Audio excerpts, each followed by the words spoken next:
On today's Into Your Head podcast, why we should all be worshipping trees and cats, and lots more. Monkey nuts, that's what they call them. Monkey nuts, into your head. Monkey nuts, that's what they call them. Big steaming piles of monkey nuts into your head. You join me at a tremendously exciting moment. It's Into Your Head, number 701. We've a lot to get on with today. Items that need to be attended to, issues that need to be addressed, topics.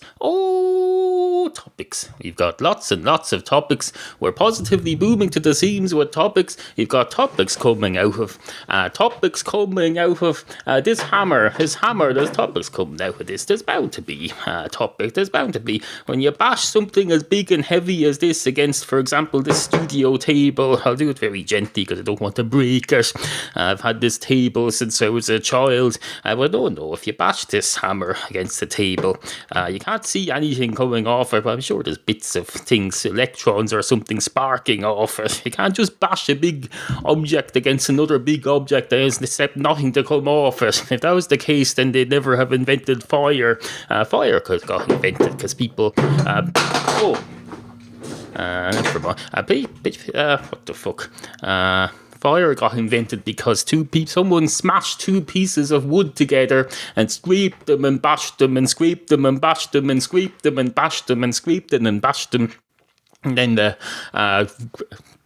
presumably burnt down an entire forest. But that's the wood's fault for being flammable. If a forest isn't expected to, if a forest wants to survive, like any other living thing, if it wants to survive, it needs to adapt survival tactics and evolve properly. For example, if a cat wants to survive as a species, it evolves things like claws to protect itself and things like alertness and senses that help us defend itself. But no, forest expects to have forest grows, makes itself entirely flammable just by rubbing two bits of it together, two broken dead twigs you can rub together and start a fire. Forest, you need to get that out of your genes. Don't be evolving to be flammable. It's fucking ridiculous, especially when you've got monkey men, prehistoric men rubbing sticks together. They've no idea about the environment. They're not going to say, let's not, this fire looks dangerous and might harm the environment. We need those trees because of what Professor Stephen Hawking's great grandfather said. He was the first scientist. He said something about it being dangerous to not have trees. No, that wasn't the case at all. They didn't have even if they had scientists then, you couldn't just grab a book and read about them or listen to. No, a scientist might well have been scientists less than half a mile away from those people who were starting the fire, but they had no communication systems. They're in a completely different tribe. They didn't send around a memo saying, hello, I'm the neighbourhood scientist and I've just discovered the following information which you should now apply to your life. No, there was no applied science. They were just discovering science and thinking, if only there was some way to get the word out about this. I've just discovered if you burn down all the forests on the earth, we're all banjaxed because they get rid of the carbon dioxide. They suck in the carbon dioxide and they belch out oxygen to say, here we go, we don't want this oxygen. See, planet, if you can do anything else with it. Trees came first, and then Mother Nature said, that stuff is belching out oxygen as a waste product. I wonder, is there a byproduct we can make with that oxygen? And then they made human. Mother Nature said, we'll make some sort of human being. So they created us. We're basically a byproduct of the exhaling of trees. Trees far out, basically they far out or they belch, whatever you call it. Could be a fart or a belch, I don't know, because trees don't exhale through their mouths or through their anuses. They exhale through basically everywhere on their surface, if I understand correctly. So that's not necessarily a belch. It could be a fart. There's no reason why you couldn't call that a fart. It's as much a fart as it is a belch. Don't be giving me be telling me, "Oh, you're being disgusting. Call it a belch." I will not, because it's not coming out of its mouth. It's not coming out of the tree's mouth. Admittedly, it's not coming out of its arse either, but it's just as likely to be as close to a belch as it is to a fart. So don't be restricting my vocabulary based on nothing but hearsay. Sat here saying it for 4 minutes and 38 seconds. I explained I explained my entire thinking. At least you let me finish the 5 minutes of explaining myself before you criticised me. That's only because you're not here. You can't. You're probably emailing me as I speak to make some obscure point about this. Feel free. studio@intoyourhead.com. Anyway, hello and welcome to the show. Two trees walk into a bar. One of the trees goes straight up to the bar counter and says, hello, that's my cousin there. And the man behind the bar says, I'm afraid I've bad news for you there. Your cousin is dead. Not my fault, but he's been dead for many years and made into an antique bar countertop. There's the clue in there in the word antique. As soon as you hear about one of your tree cousins being called an antique, that's a clue that he's been dead for many years. Unless he's a living tree. One of those living trees that's hundreds of years old and that's still alive, and they build a tunnel under it for a road car. There's a few of them around. But no, your cousin isn't like that. And the tree says, not to worry. I'm just a tree. Couldn't care less, to be perfectly honest. Was just making an observation. Admittedly, I was greeting the tree as if he was alive and well. I can still greet a dead tree, can't I? Why not? You humans like to knock on wood. You go knock, knock, knock, knock, knock, and apparently that's good luck to bang your fist against a dead tree. Although who's to say it's a dead tree? I'm sure you can knock on a live tree as well. But no, I think you'll find usually when you do it, just by chance, the nearest bit of wood near you is usually a bit of furniture, which by definition, as I realise now, is dead. So no, you knock on dead trees and you go, touch wood. I'm touching wood now. Apparently that's lucky. I should charge people to touch me. And the man behind the bar says, don't think that'll work because there's plenty of wood around. And the tree says, yes, but I'll convince people that touching a live tree is probably more worthwhile. And the man behind the bar says, I suppose. And the tree says, indeed. And the barman says, yes, but in order for that to work, you'd have to not be in a forest full of thousands of other trees who aren't charging. And the tree says, well, I'll convince all the other trees in the forest to start charging too. And that shouldn't be too difficult. And the man behind the bar says, but then you'll be competing with thousands of other businesses in your exact same neighbourhood. And the tree says, I'm not a bit afraid of a bit of competition. I'll lower my prices. We'll have a price war between all the trees. Touch this tree for lower cost. Although they might assume that because I'm charging less, I'm a less effective tree. So maybe I should charge more. Find my market. I'll go for a luxury market. People who want the best of everything. They want the best live tree to touch. I don't know. You find your niche. I have a lot to learn clearly about business, but I have a few ideas here. And once you have ideas, that's your way in a hack. You just get the man behind the bar says, can I help you, sir? And the tree says, oh, sorry, yes, have a pint of your finest Guinness, please. And the man behind the bar says, are you sure? And the tree says, well, no, I'm not sure that I'll have one, but I'm asking for one. I'd like to have one. I can't predict that you're going to give me one, but this is a bar. I do have a reasonable expectation that when I ask for a pint of Guinness in a bar that has Guinness all over its frontage and has Guinness taps right behind me, I can see other people drinking Guinness. I have a reasonable expectation that I'll get served a pint of Guinness. And the man behind the bar says, you will indeed. I was just concerned as to what you're going to do with it. And the tree says, oh, don't you worry your pretty little head about what you can do. Is Guinness flammable, incidentally? And the man behind the bar says, I've no idea. I don't really want to ever find out, because if I ever find out, that'll mean my bar is destroyed by fire, probably by the laws of because it's not like I'm going to go into someone else's bar and experiment with fire in there. No, that would be considered harassment. And the tree says, Christ, you humans lead a complicated life, don't you? And the man behind the bar says, we do indeed. That's one of the disadvantages of being an advanced species. And the tree says, "Oh, you're an advanced species now, are you? Well, I'm a tree and I can talk. Can you beat that?" And the man behind the bar says, "I'm a human and I can talk." And the tree says, "That's not impressive. You got vocal cords in a brain and stuff.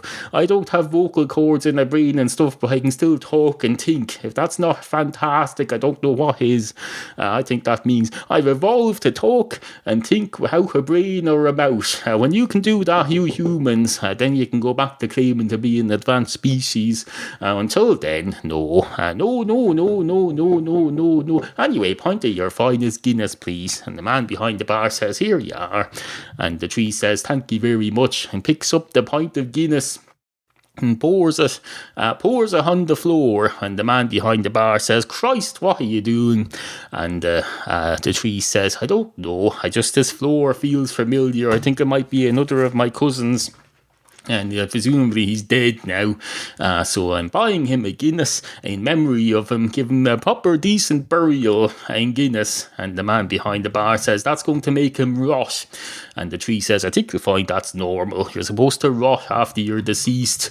And the man behind the bar says, "Christ." And the tree says, "That's another thing, your belief systems. Well, that's for conversation for another day." And the man behind the bar says, "Indeed it is. Indeed it is. And a great night is had by all." Now, I know what you're thinking there. You're thinking, 10 minutes and 51 seconds in, not including the introductory theme tune and whatever happens around that. But no, 10 minutes and 51 seconds in, and it's been all trees all the way. He's glorifying trees now. He's saying they're superior to human beings. Christ, that's blasphemy against human beings. If the worship of human beings was a religion, what he's just said would be blasphemy, be blaspheming again. That's the thing about our world here. You're not allowed to blaspheme against religions and gods, at least not in this country. They brought in blasphemy laws recently, but no, you're allowed to blaspheme against human beings. You're allowed to say, those fellas are cunts. They're going around destroying the universe. So there may well be. There are creatures who worship us as gods. Yeah, your dogs, for example. Your dog worships you and other human beings. When you're dead, your dog will worship other human beings if he's still around. But no, if a dog came up and said, "I'm not going to worship you, you humans are cunts," you wouldn't say that dog is blaspheming, put him down. You would not, no, because if you did, you'd be saying, "Oh, you're being cruel. You're being cruel to one of Mother Nature's other creations, one of his," but no. Try explaining that to a cat and they'll say, no, it's fine.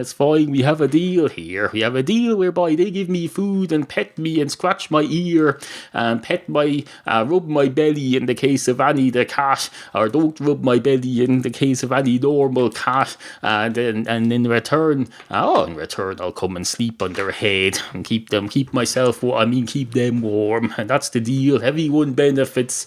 We'll try explaining that to the people who draw up the blasphemy laws, and they'll say, no, you can't be going around, you blaspheme. You can only blaspheme against a creature in the sky. You can't blaspheme against a creature who's made in his image. We're made in the image of these people who you're not allowed to blaspheme against, but you're allowed to criticize us. You're allowed to say, you can come out and do a newspaper column about saying why you. In fact, I did one once. I did an article under the pen name of my bear Bowsy, saying, "Christ, you humans are dumb." Man, you search for it on the website, it's probably there somewhere.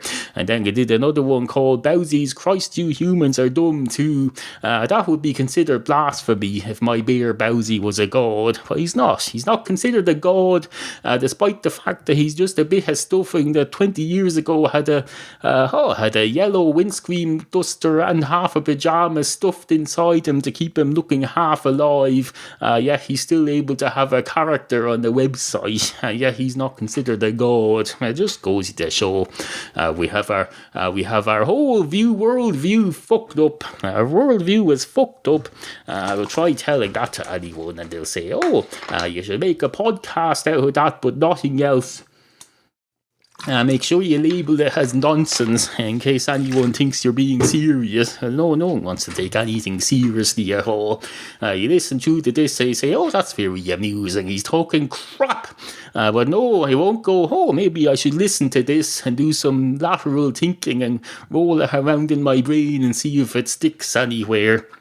Because you're told, no, you can't be doing that. You can't be having original thoughts or listening to original thoughts. You could just say, oh, that's nonsense. Absolute, pure, unmitigated nonsense and drivel and shite. It's called Into Your Head, and you're very welcome to it. Support the podcastual arts at no cost to you, just by sending Neal money. Visit intoyourhead.com and click on the tip jar to make a once-off donation. Intoyourhead.com. Remember, we value the opinions of you, the humble and ignorant listener. Email studio@intoyourhead.com. studio@intoyourhead.com. Matchstick cats. Matchstick cats. Matchstick cats. Matchstick cats and stuff. Are you a cat? Or do you know somebody who might be? Then tell yourself about Matchstick Cats, Neal's webcomic. Brand new episodes at intoyourhead.com. Intoyourhead.com. Monkey nuts, that's what they call them. They call them big, steaming, shit-eating, piss-boiling, harmonica-playing, bags of monkey nuts spewing. Well, no, you can't call a monkey nut a bag of monkey nuts spewing anything. Although I suppose you can. You'd just be inaccurate. Or would you? Maybe there's monkey nuts around that have other monkey nuts inside them. Maybe there is. I'm sure you get an egg sometimes and you open it up and there's 2 eggs inside it, or 2 egg centers anyway. And I'm sure there's some vegetables that happens to do. You'll probably get a nut that's got a couple of nuts inside it, but those wouldn't be in shells unless you have a deformed nut. Not that there's anything wrong with a deformed nut, apart from that phrase, which is probably rather politically incorrect. If you were to sell monkey nuts and you went and applied for your food labelling license from the European Union, they'd say, no, you can't label that deformed monkey nuts. For one thing, it's a bad business decision. You can't go around, well, maybe you can, but I don't think you'd have much success saying, oh, I'm going to label this as deformed monkey nuts, and we'll sell to the public. We'll say, here you go, a bag of deformed monkey nuts. Although now that I think about it, you occasionally get a bad M&M that's deformed. You have 2 of them stuck together in the same shell, or bits of them falling off. But that's probably more to the fact that I slammed down a 12-pack of Guinness on top of it and damaged it in transit. That's not the manufacturers doing it. If they do, it's certainly not something they draw attention to in their advertising. No, they'd rather draw the attention to the fact that they got cartoon characters that look like M&Ms and that talk about M&Ms. Basically, they're cannibalism ads. Although, now that I mention this, do they ever show the M&Ms eating M&Ms? No, they don't. They're just selling themselves off for eating, which I suppose isn't cannibalism. They want humans to eat them, and they're supposedly animated M&Ms, so I suppose that's not cannibalism then. They're just promoting themselves to be eaten, which itself is a bit weird. If you heard someone going around saying, oh, I want someone to literally eat me. I want them to put me in a shell and eat me, munch down on me as a cinema snack, maybe put me on top of some warm popcorn so I melt a little. No, he'd say that's a nutcase, and not in the sense of being a case that you put around a nut to sell it as an M&M. No, you'd be talking about someone with mental issues here that deserves all the sympathy and help the wheels of society can give them. So we'll lock them up in a prison somewhere. We'll have the men and the women in the white coats come in and tell you won't find Robin Williams in those places in the real world. In the movie world, you go into one of these nut houses and Robin Williams comes in and he's going to cure everybody He's got a great attitude because it's the smiley, happy medical Dr. Williams, not the Robin Williams. Oh, it's just on the news yesterday. Robin Williams is doing it's Robin Williams. He's doing a new situation comedy on the television soon. He's going to do a situation comedy. It's a half-hour thing where you have some people in their sitting room talking. Although that's advanced a lot in the last few years. They got rid of the canned laughter on a lot of them. They have people going around doing stuff and saying things, and there's no canned laughter. You have to put in the laughter yourself now. It's like when you go into a shop and you're expected to pack your own groceries. No, because loads of people complained when they used to have canned laughter in sitcoms. They said, oh, this is ridiculous. You can't have canned laughter everywhere. Oh, they said, I'll tell you, we protested too much there because the TV producer said, oh, fine, you won't have any canned laughter on the sitcoms anymore. And now we have to put in our own. We have to say, oh, is this a laughing situation? Do I laugh here or not? They don't even leave a gap for you to laugh in, or do they? I haven't really noticed. I haven't noticed loads of long silences being put in for me to laugh in, so I have to contain my laughter to the little gaps in between, or else press pause at some. Maybe you could have a special DVR that pauses after the text where what might be a laughing point, using a program, and pauses it for you to laugh there, and the text when you've stopped laughing, which would be quite easy. You just need a microphone to listen to the noise level, and then we'll resume playing once you're finished. Here's an invention. I think I just invented something. Let's add that to the show notes. I'll do that later. A machine for... No, I want to put this in now because I don't want to forget it. A machine for managing laughter. There we go. Absolutely fantastic. I like when I invent things, when I come up with an original idea. The only thing is that this show isn't copyright. It's Creative Commons.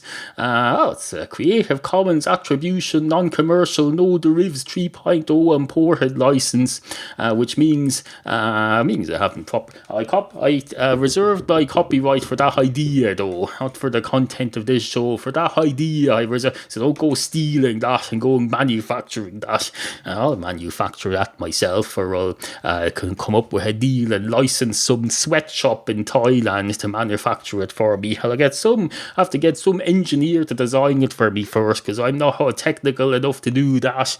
But no, I'll work on it. I'll work on that in my own time. I won't waste your time here on the pod. You're not paying me to come up with ideas for another business here. Oh no, you're paying to listen to me talk crap.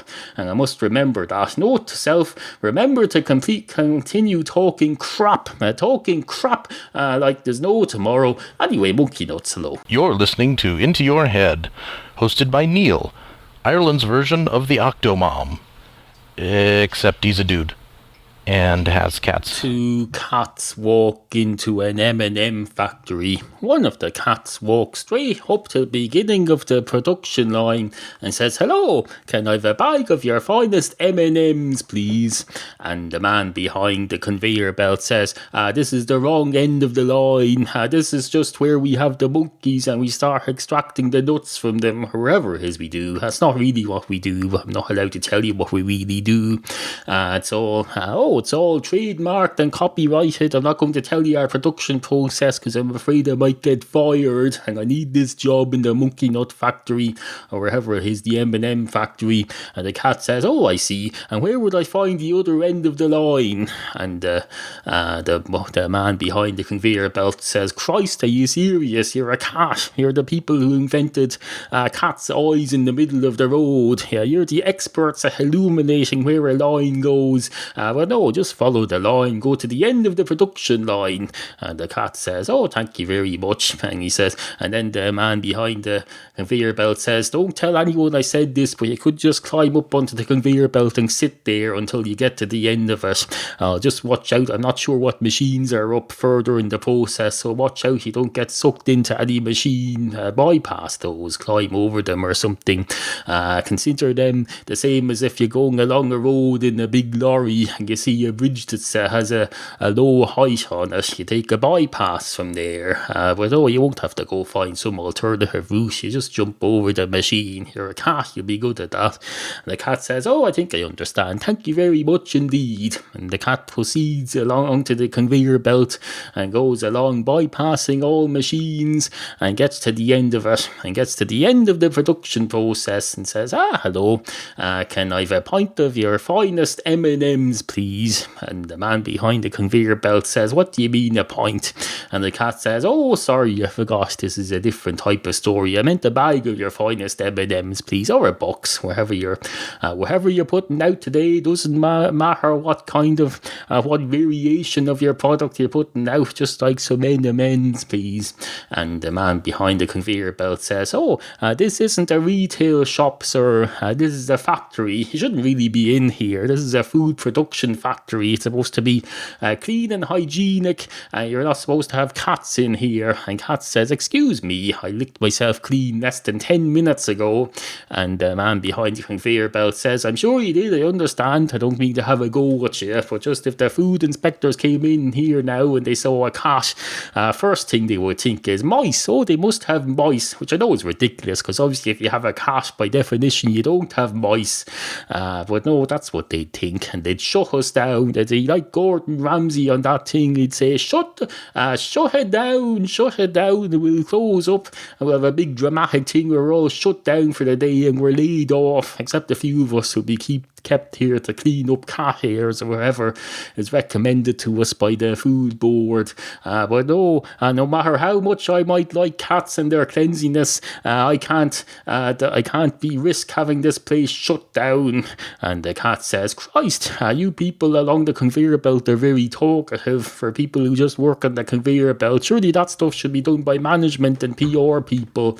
And the man behind the conveyor belt says, you would think that, wouldn't you? But no, we had a staff buyout a couple of years ago, so we're all very empowered here. And the cat says, that's great, that's like being in Russia or something. Christ, everyone wants to own everything now. Next to have the milkman come round and will say, I own this milk, I'm an empowered milkman, and I won't be able to steal her off the doorsteps anymore, because for one thing, they haven't had milk deliveries in about 30 years, and for another thing, they'll probably have some sophisticated contract that says this milk remains the property of the deliverer until it's taken in by the customer, and I won't be considered the customer. If I drink it, I will be, and then I'll be under contract to pay for it, or something. I don't know. I haven't really thought this through properly. I thought I was going somewhere original with that, but I'm a cat. I can only do my best. And the man behind the conveyor belt says, are you finished with me here now? Is our conversation over? Are you just doing a little monologue there? Because frankly, I need to get on with my work. And the cat says, sorry, yes, carry on. Like that song by the Beautiful South, carry on regardless. Got enough money for one more beer, I'll carry on regardless. Something, I'll carry on regardless. Let's carry on with pride. Something, and something. And the man behind the conveyor belt says, Christ, I've never seen a cat play the harmonica before. And the cat says, don't worry, it's not the harmonica, it's just a harmonica that I happen to have. I wouldn't be playing if there was only one harmonica in the world, don't worry, I'd stay well away from it. I'll probably be protected in a museum somewhere or something. They'd say, there's only one harmonica left, we have to protect it, we're not going to let some cat play it. But no, I have my own harmonica. And the man behind the conveyor belt says, I wasn't worrying about that at all. I was just noting how impressed I was. Here's not only were you playing the harmonica, you were singing a song by the British band The Beautiful South, a band that in the earlier days they evolved from the House Martins. They became The Beautiful South, if I remember rightly. I don't think they're together anymore, but they were for many years. They made middle of the road pop songs that older people probably like. It probably doesn't say much for you, but you're a cat. You can't go, how old can you be? And the cat says, I can be about 19 years old, but as it happens, I'm 4.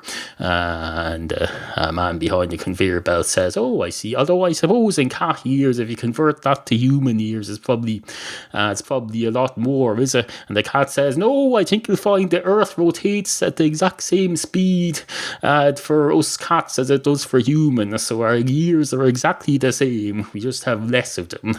But we cram a lot more in. Possibly because we've less responsibilities. Well, you choose to give yourselves responsibilities. That's your lookout. You could have just stayed with your hunting down dinosaurs and going back and, I don't know, living in a cave that you didn't worry about the cleanliness of. I suppose by taking on more responsibilities than that, you've extended your lifespans too, because back in those days you used to live for about 25 years, and now, but no, it's quality over quantity. And the man behind the conveyor belt says, yes indeed it is, and the great afternoon is had by all, unless it's the night shift. Good morning.